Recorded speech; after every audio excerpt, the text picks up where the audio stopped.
You guys have been asking me about troops specifically and critical marches. How do we understand our troops? Where do we see the information? How do I know what I'm doing with my troops or what size marches to make? And how do critical marches work? Where do I get it from? And how do I understand it? And what does it actually mean?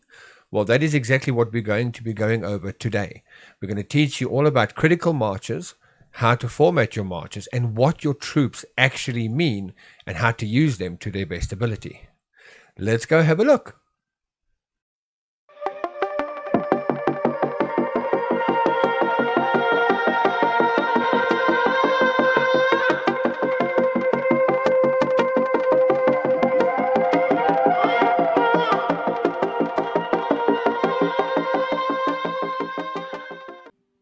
Hey guys, Mountain here again, bringing you another Learning Corner video. Today we're going to be talking about troops and critical marches.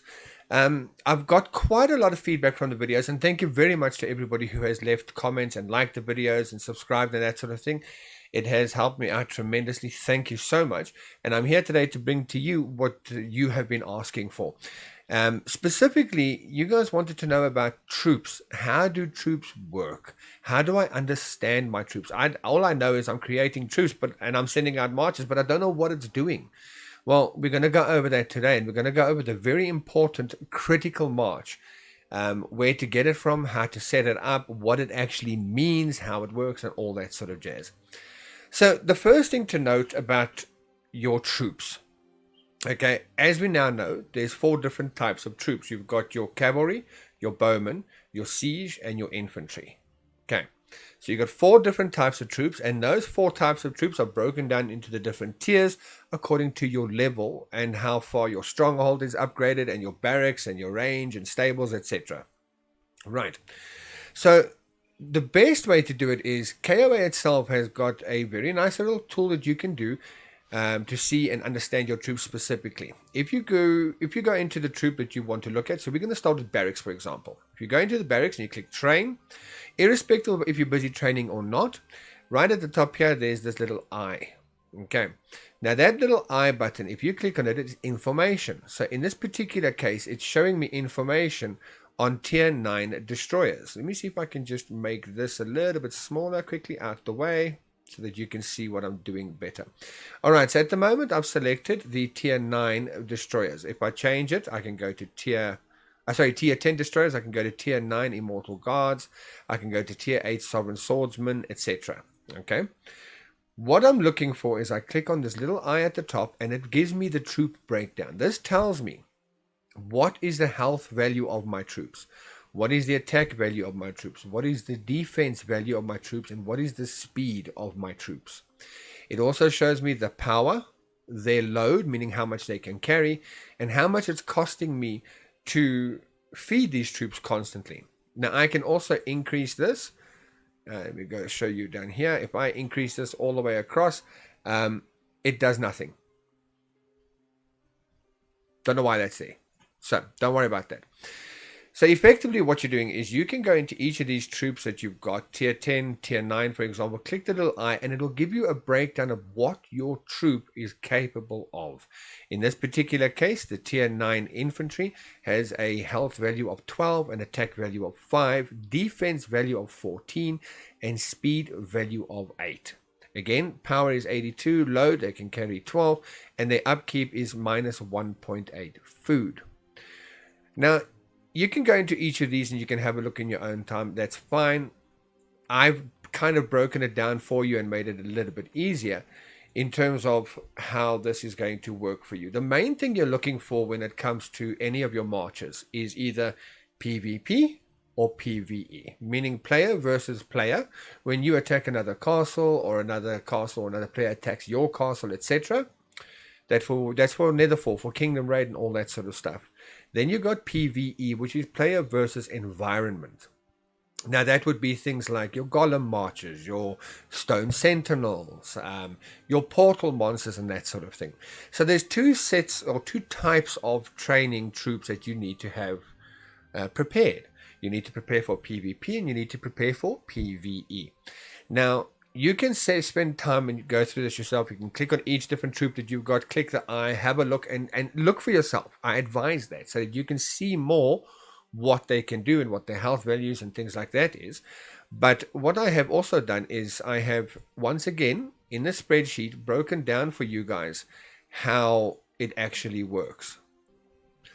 Okay, so here we have the Excel document, and you'll see it is a bit different to the one you've seen before. I have modified the document constantly according to the Gollum marches, and now that we've got a new base Gollum march, I've once again modified the document.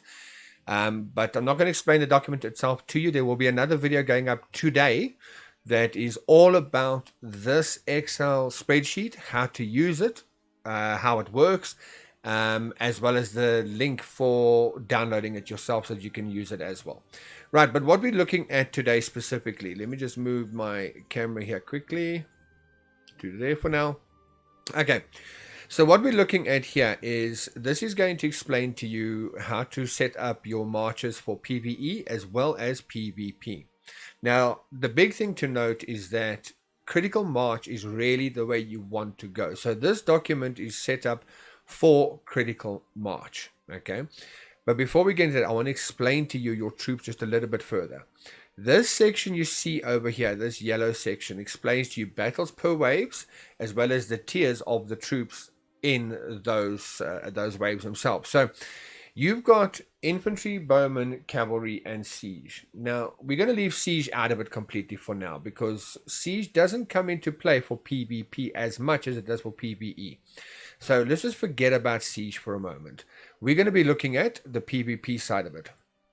In terms of infantry, there's two different types of infantry. There are warriors and there are spearmen. In terms of cavalry, there are two different types, light cavalry and heavy cavalry. And in terms of bowmen, there are two types, archers and crossbowmen. So you've got 6 different types of troops if you're just looking at infantry, bowmen, and cavalry. Okay. Now, each tier of the infantry, for example, doesn't go in order. It doesn't go, for example, warrior, spearman, warrior, spearman, warrior, spearman. It does jump around a little bit. So you do need to look at your information to understand it better. I've done it for you, but you do need to do it so you can understand it better. And how do you see what your troop specifically is? So in the case of infantry, for example, my tier 10 infantry, it tells me here, warriors. Warriors have an increased defense against archers. So that's a warrior. If I go to tier 9, for example, it tells me spearmen. Spearmen have an increased defense against light cavalry. So these are the spearmen. So we've had the warriors and the spearmen. Now we go to tier 8. They warriors again. Tier 7, spearmen. Tier 6, warriors. Tier 5, spearmen. Tier 7, warriors, etc. Once we go up past tier 10, if we go, okay, let's look at tier 10 again, is warriors. Tier 11, spearmen. Tier 12 is warriors, and tier 13 is spearmen. Now, infantry is the only one that actually does it neatly, but you can see which ones are warriors and which one are spearmen. It's important to take note of that. Okay, so infantry broken up between warriors and spearmen. Cavalry, let's go have a look there quickly. Cavalry, starting at tier 13, is light. Tier 12, light again. Tier 11, heavy. Tier 10, light. Tier 9, light again. Tier 8, heavy. So there's 2 different types, heavy and light. Then if you go to bowmen, same thing. Click there, click train. We'll go to 12 and start there. Crossbowmen is 13, tier 13. Tier 12 is bowmen. Tier, what are we on now? Sorry, tier 11. Tier 11 is crossbowmen. Tier 10 is bowmen. Crossbowmen. Bowmen. Okay. So you can go and look at which tiers you've currently got available as your highest and see which one are the bowmen and which one are the crossbowmen. Look at your cavalry and see which one are light cavalry, which are heavy. Look at your infantry, see who are warriors and see who are spearmen. Now, the reason why that is so important is because when it comes to combat, this is the order that the actual combat happens. You have your warriors hit first. After warriors, you have spearmen come in and they do their attack. After them is light cavalry and they do their attack. Then heavy cavalry, then archers, and then crossbowmen. Okay? So when you're attacking, Each of these different types of troops within your troops, meaning warrior, spearmen, light cavalry, heavy cavalry, each of these different types have got a specialist function. They do one specific job, and they do it as well as better than anybody else can. Let's have a look again at your bowmen, for example. The tier 10 bowmen say bowmen gain a chance to attack the enemy cavalry directly. So these guys are going to potentially be attacking the cavalry. Your tier 9 are the crossbowmen, and they have an increased attack against spearmen, which is infantry. Tier 8, bowmen again, increased attack to the enemy cavalry. So bear in mind that each of these different subclasses of troop, if you want to call it that, have a specific function. Whether it be these guys attack cavalry, these guys attack infantry, etc., they still have their own function.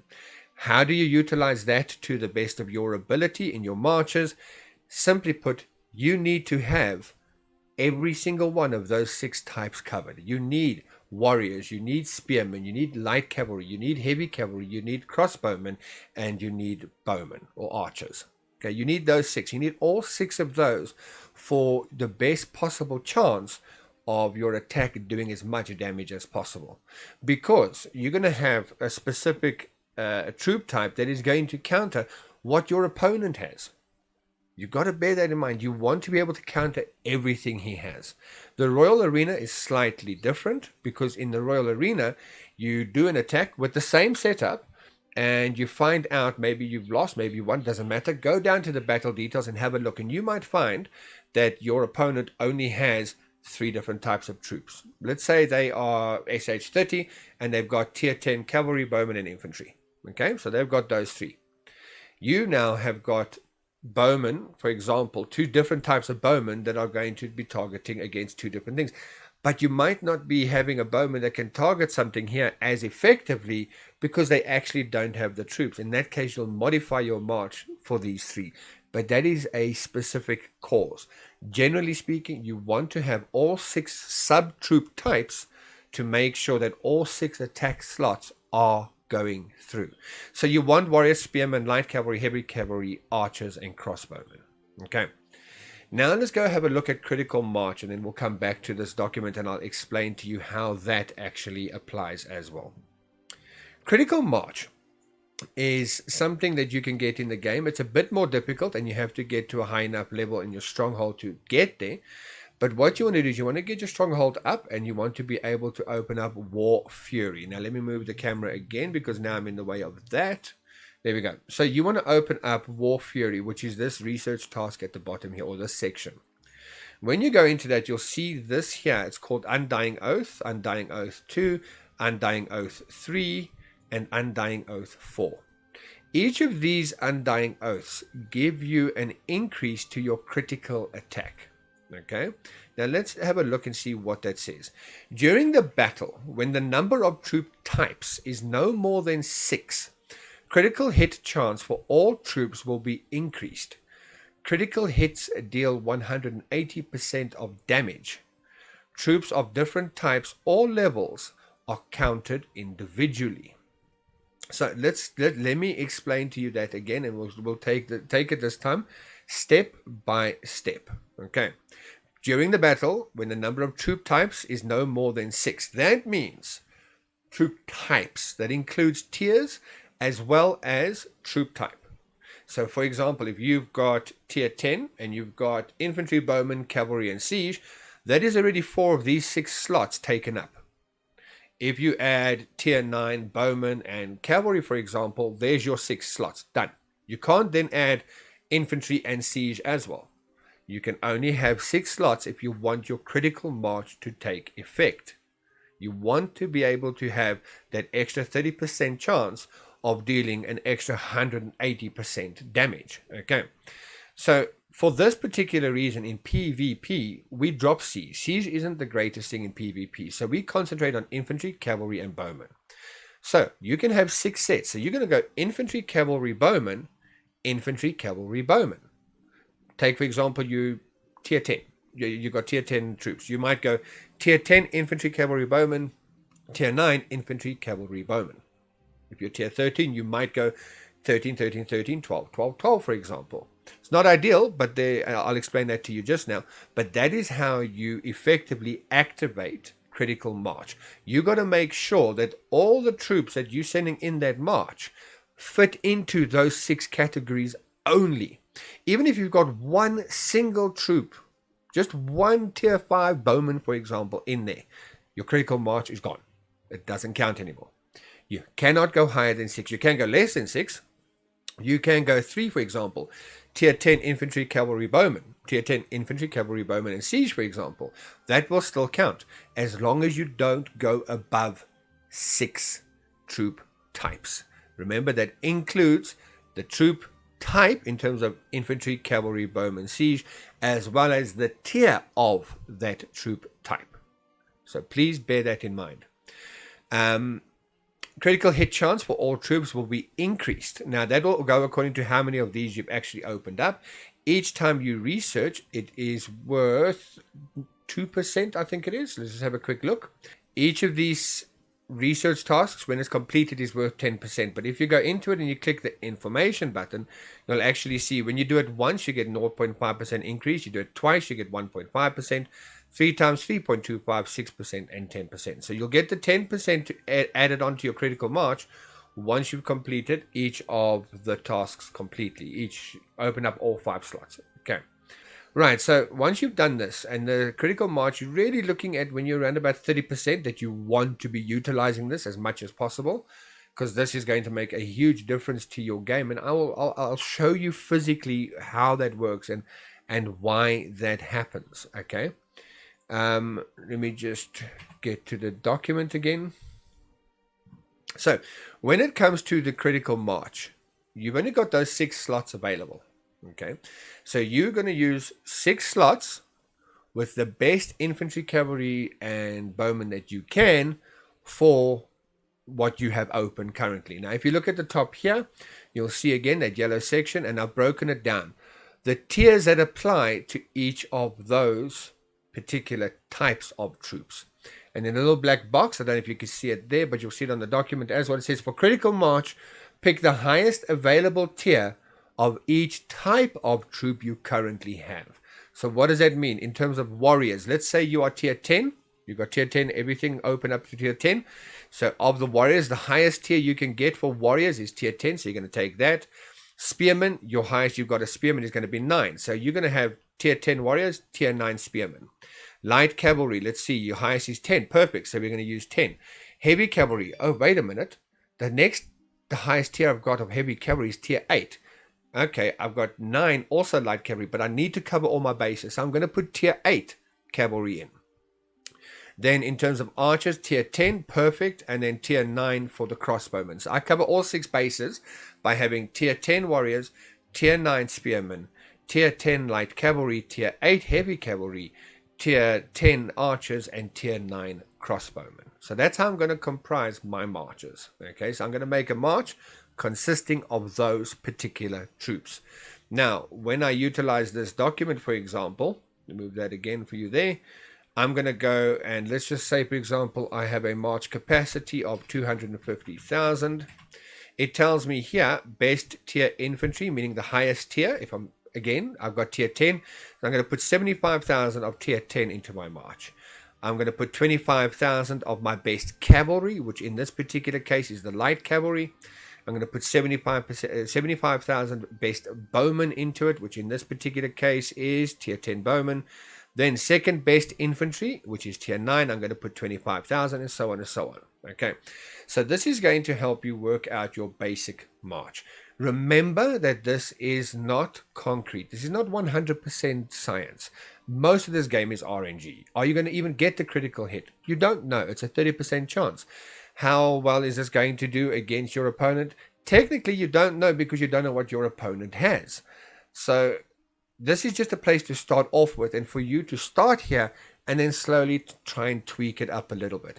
If, for example, in this particular case, let's see, here we got spearmen is tier 9. Okay, so our second best infantry is tier 9 spearmen because we got tier 10 and tier 9 open. But if I look at the game itself, okay, and let's say I've scouted my opponent. Let me just get that back there. Right, sorry for that. Let's say I've scouted my opponent now, okay, and I see what troops he's actually got. My tier 9 spearmen, if we just go back there, my tier 9 spearmen have increased defense against light cavalry. So now I scout my opponent and I see he's actually in his castle, he's got a lot of this light cavalry. His tier 10 cavalry is light cavalry. He's got a lot of tier 10 cavalry and very few tier 9. Then I'm going to actually want to have more spearmen than I'm going to want to have warriors in this particular case. So I will swap the two around. That is specifically why the Excel document says best tier infantry. It doesn't mean highest tier, it means best. What is the best infantry for your current situation? Generally speaking, if you don't know what your opponent's got, or you're doing Royal Arena or something like that, then you just go with your highest tier. Once you attack him, you'll get the results, and then you can adjust your attack accordingly. This is, once again, just a place for you to be able to start at. Okay. So that is how you comprise your critical march, and that is how you understand your troops. Each troop type, like infantry, bowmen, cavalry, has two different subtypes: warrior, spearmen, light cavalry, heavy cavalry, bowmen, and crossbowmen, or archers and crossbowmen. You need to have all 6 of those to maximize your potential for doing damage. This really applies especially to the smaller players or medium players. If you're a stronghold 40, for example, and you're going against people who are stronghold 30 or lower, doesn't really matter to you. You're just going to send your auto march and you're going to destroy them completely, generally speaking, unless they've somehow got miraculous stats that you don't have and 10 million troops. You're going to destroy them. So this applies to when battles are even, or when it's a smaller player or a medium-sized player who is trying to improve themselves. Okay, bear that in mind. Right, so that is how you do critical march. Let's just have a quick look again at how you get to having a critical march. You go down to your research, click research, you come down to the bottom, which is for the where you want the War Fury section. You go into War Fury and it's Undying Oath. Now to do these, you're going to need a lot of Philosopher's Stones. I've been telling you guys to save up for the next shop event. Don't spend it now to open up your critical march. Be prepared. Get prepared. Because when the next shop event comes, you're going to need a lot of Philosopher's Stones to actually activate this and to open up. Because in this particular case, 150 Philosopher's Stones just to get 0.5% increase to my critical march. And each one of these levels afterwards is going to cost more Philosopher's Stones and more Philosopher's Stones. So save them up during the shop event. Concentrate on getting your critical march increased to at least 30%. This critical march, it will work for, I'd say, probably 20% upwards, but it's going to really work at 30% upwards. That's where you really, really need to concentrate. Now, how important is a critical march? You've heard the term thrown around, plenty of people saying they do critical march for everything. They do critical march for Royal Arena. They do critical march for Golem. They do critical march for attacking somebody. Does it make that much difference? Let's have a quick look. Again, on the Excel spreadsheet, like we had before, we have the stats test page. Okay, now I'm going to set this to 0 quickly for march capacity because I don't want to mix anything up. But if we come to the stats page, I've just got here basic stats put in for Fighter 1 and for Fighter 2. We're using this as a comparison, okay, for critical march. Okay, now let me move the camera so that you can see here. Give me a second. Right, so we're just going to move the camera over there. Okay, so now what we're looking at is that same Excel document where you put in your percentages and you put in your attack and defense values, and it will work out all the other stuff for you.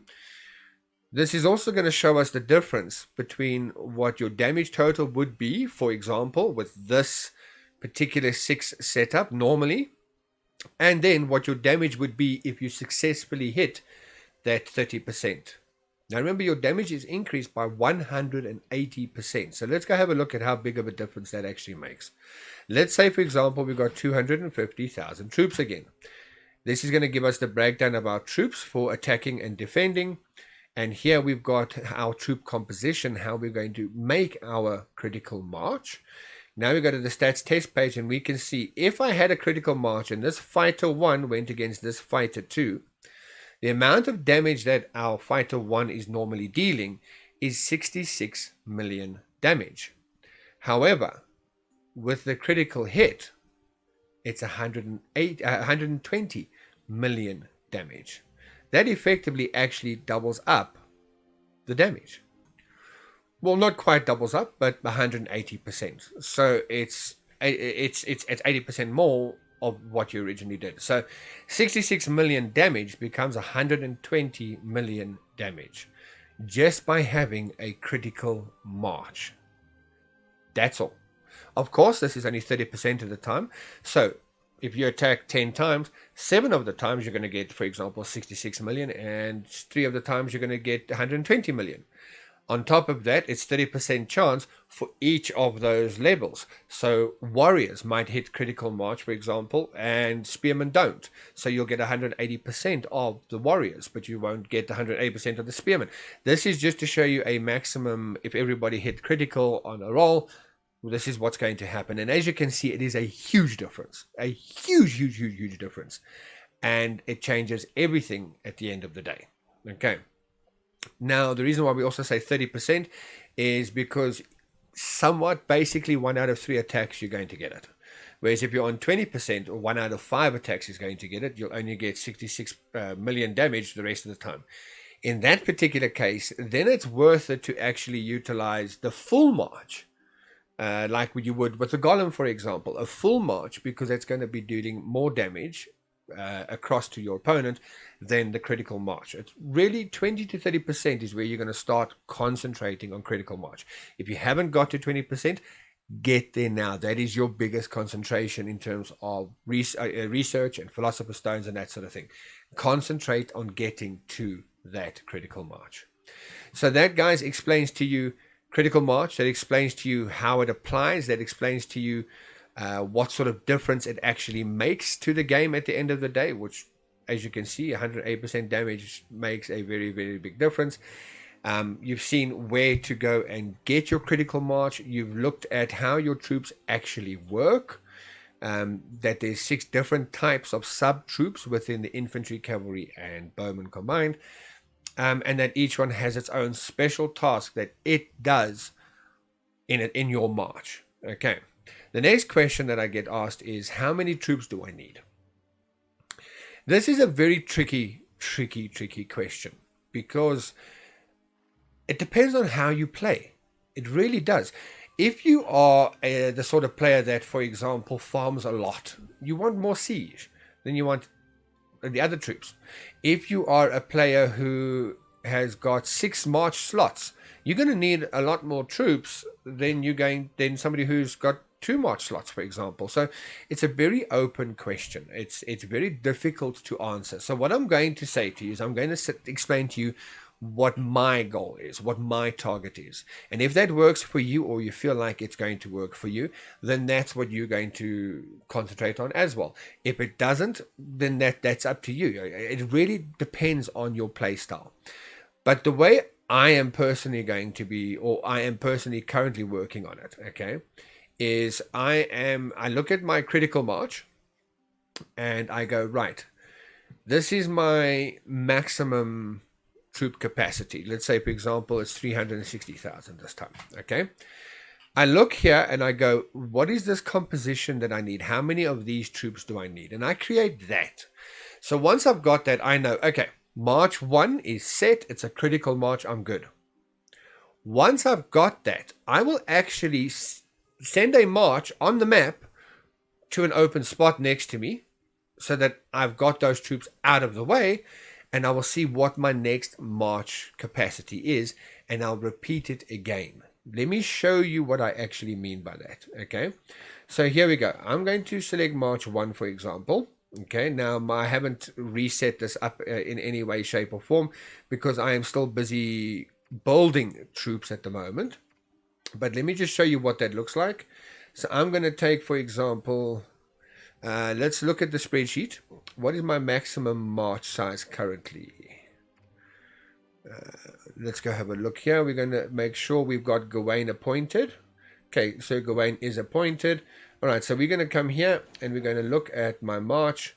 And my current march capacity is 233,360 without boosts of any kind. This is just standard. Okay, so we're going to work on standard. So we've got a march capacity of 233,360. Okay, so I'm going to put that in the spreadsheet here at the top, and it's going to give me the breakdown that I need for my troops. Okay, so now I'm going to go back here and I'm going to look at my troops, and I'm going to say, let me just move this so that I can do it both while I am talking to you. All right, so according to that document, my infantry, I need 70008. Then cavalry, I need 23336. Then bowmen, I need 70008. 8, not 9. Okay, then again, I'm keeping in my crit march, so now I'm not doing any siege or anything like that. Then I'm going to come to my next infantry. Let's say it's this one is 23336. I'm going to go to my cavalry and I'm going to say on my cavalry I need 11668. Then on the bowmen I'm going to need 35004. Okay, so as you can see there, my troops capacity is maxed out, so I'm going to say save. Right, so now I've created my first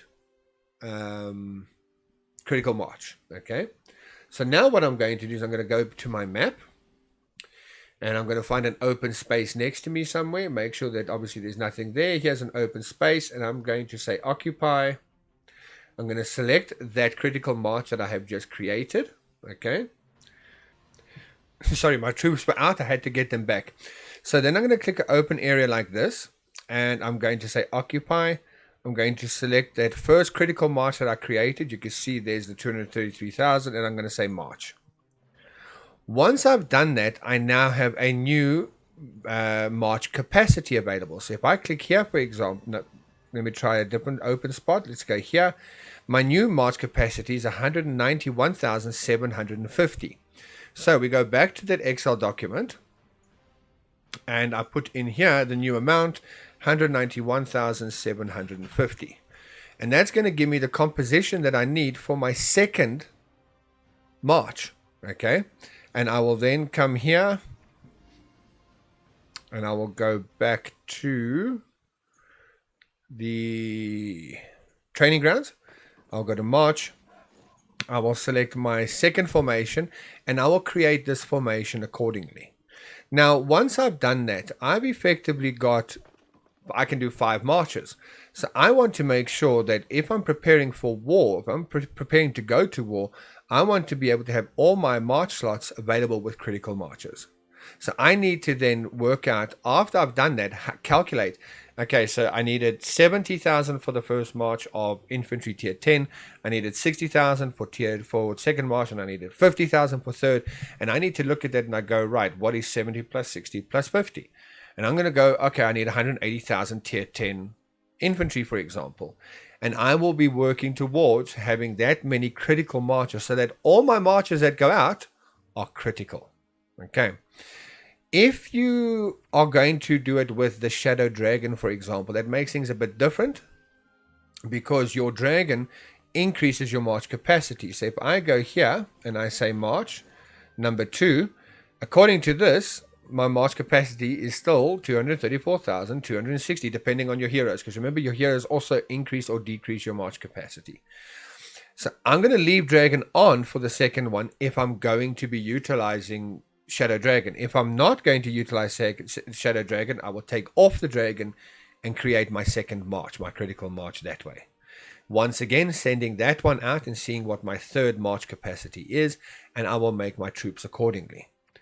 On top of that, I want to make sure that I have got the right troops available for the Golem March. And as we've recently found out, the KOA recommended is currently the best Golem March that you need. So once again, you're going to go to your Excel document and you're going to have a look and see what troops you need for your Golem. So let's say, for example, again, 250,000 troops is my March capacity. This document will automatically work out according to your tier available what troops you need. Now, if you read the black box in the middle, it explains it to you in detail. But let's just say I've got tier 10, for example. I'll go to tier 10 tab and it will tell me the breakdown of the troops that I need to put into my Golem March. So I need to know, right, so I need 180,000, for example, tier 10 troops, plus I need an extra 1,000 for my Golem. Okay, that 1,000 fits in, so that's fine. As long as I'm not going to be attacking somebody whilst I'm doing the Golem, then that's perfect. Okay, so I don't need extra there. Cavalry, I need, in this particular case, 36,000 of tier 10 cavalry. Does that already fit into my March capacity from what I've got before? Yes, it does. Fantastic. What you're really going to look at is your siege, because you're not training siege for PvP, but you will be training it for PvE. So I need to make sure that my siege and everything past my critical march, meaning my 6 that I'm going to use for critical march, I'm going to make sure I have enough of those troops. So again, let's say, for example, I am tier 10 and I'm going to use the critical march of tier 10, which is going to be tier 10 warriors, tier 9 spearmen, tier 10 cavalry, tier 9 cavalry, tier 10 archers, and tier 9 bowmen. So I go, okay, no tier 7 in here. So if I go back to this document, I go tier 7, I need 1,000 infantry, I need 5,000 cavalry, 5,000 bowmen, and I need 2,000 siege. So I will train those as well. So I have going, at the end of the day, I have enough troops to cover my Golem March, and I have enough troops to cover my 4 or 5 critical march attacks. That's what you really need. That's the main thing you need. Do you need more than that? That's up to you. If you want to have 10 million troops, that if somebody attacks you who's bigger than you, and you have a chance of still standing, a chance to survive because your troops outnumber his, go for it. But that's up to you to decide. Right, so that explains how many troops you need and how to set your formations. I think I've pretty much covered everything that you guys have asked for. If I've missed anything, please drop a comment down below. If this video has helped you in any way, if you understand critical march better, or if you understand how your troops actually work better, please drop a comment down below. Let me know that I've helped you out. If you've got any questions, again, let me know down below. I try my absolute best to answer every comment that I get within 24 hours. And I will get to you as well. So if you've got any comments of any kind, please drop them down below and I will be happy to read them and get back to you.